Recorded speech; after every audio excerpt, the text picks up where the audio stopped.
একটি দ্রব্যের ধার্য মূল্য ও ক্রয় মূল্যের অনুপাত 5:3 পরপর দুইবার 16% ও 20% ছাড় দিয়ে দ্রব্যটি 3024 টাকায় বিক্রি করা হয়, তাহলে লাভ বা ক্ষতি কত হয়েছে?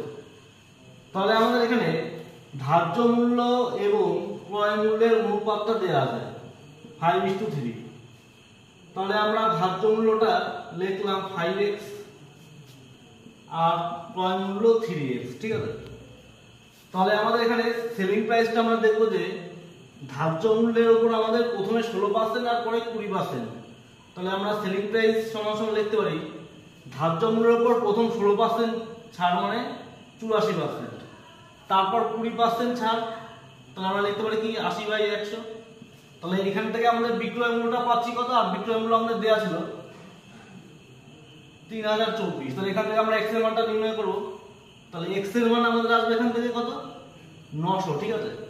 তাহলে আমাদের দেখো কেনা দাম হচ্ছে 3x, তাহলে আমরা কেনা দামটা বের করে নিতে পারি 3x সমান 3 × 900 সমান 2700।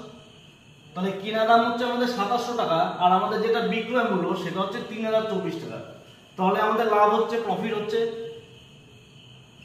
তাহলে প্রফিট কত হচ্ছে, সেলিং প্রাইস থেকে যদি আমরা কেনা দামটা বিয়োগ করে দিই, কস্ট প্রাইস বিয়োগ করে দিই, তাহলে আমরা প্রফিট পেয়ে যাব। তাহলে সেলিং প্রাইস হচ্ছে আমাদের কত, 3024, আর আমরা কেনা দাম বের করলাম কত, 2700 টাকা। তাহলে আমাদের প্রফিট কত হচ্ছে, 324 টাকা। তাহলে আমাদের অপশন এ হচ্ছে সঠিক উত্তর।